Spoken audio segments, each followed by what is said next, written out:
چھوڑے اور گھر کے اندر ہے، تو اس کی مجھے سمجھ نہیں آتی کہ کس سینس میں کہا گیا کہ عورت میں نہ ہو. یہ ایک بہت مشہور اعتراض ہے، اور اتفاق کی بات، یہ اتفاق نہیں بلکہ حقیقت یہ ہے کہ یہ اعتراض آپ کو پہلی مرتبہ نہیں آیا ہے، بلکہ حضرت عائشہ رضی اللہ عنہا نے اس سے ملتی جلتی ایک روایت کے اوپر اعتراض کیا ہے. حضرت عائشہ نے ایک کتاب ہے کہ جس میں حضرت عائشہ نے صحابہ کی بیان کردہ روایات پر جو اعتراضات کیے ہیں وہ پوری روایات ایک کتاب میں جمع کر دی ایک محدث نے. ٹھیک ہے، اس میں وہ روایت بھی ہے. وہ کیا ہے کہ اگر گدھا، کتا اور عورت نماز کے سامنے سے گزرے، نمازی کے سامنے سے گزرے تو نماز ٹوٹ جاتی ہے.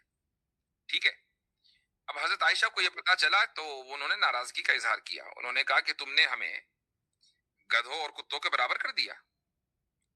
تو یہ حضرت عائشہ رضی اللہ عنہا کی کا علم تھا کہ انہوں نے ان صحابی کی بیان کردہ روایت پر اعتراض کیا، حدیث پر اعتراض نہیں کیا. انہوں نے کہا کہ بھائی یہ بات رسول اکرم صلی اللہ علیہ وسلم ایسے کبھی کہہ نہیں سکتے کہ وہ عورتوں کو گدھوں اور کتوں کے برابر کر دیں. بے شک. اچھا، اس میں ہوا کیا؟ تو کیا صحابی جھوٹ بول رہے تھے؟ صحابی بھی جھوٹ نہیں بول رہے تھے. ہوتا کیا ہے کہ مان لیجئے رسول اکرم صلی اللہ علیہ وسلم نے دو باتیں الگ الگ موقع پر کہیں، لیکن ہیں ان میں کچھ سملیرٹی.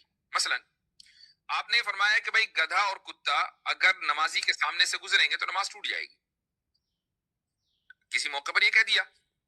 پھر کسی دوسرے موقع پر کبھی یہ کہا ہوگا کہ اگر عورت نمازی کے سامنے سے گزرے تو نماز ٹوٹ جاتی ہے، اور یہاں ٹوٹنے سے مراد ہے اس کی خشوع و خضوع میں، توجہ میں فرق پڑ جاتا ہے. تو اب ان صحابی نے یہ کیا کہ دونوں باتیں ملا کر بیان کر دی، جو کہ الفاظ تو سملر تھے اگرچہ مقصد الگ الگ تھا.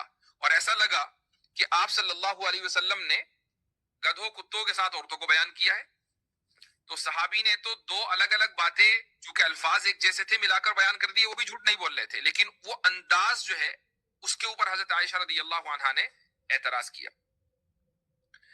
ایسے ہی یہ جو ہے کہ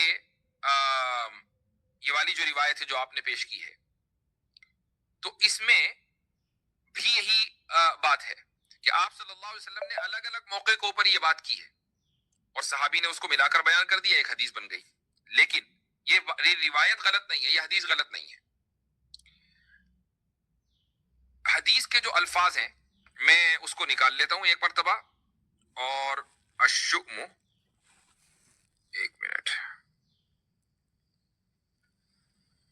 الشؤم، ہاں جی، جتنے بھی مسلم کالر ہیں وہ ابھی لیو کر جائیں، اب نان مسلم کا ٹرن ہے، تو آپ اگلے ہفتے انشاءاللہ شروع میں جوائن کیجیے گا. جی ہاں بالکل. اس ٹائم آپ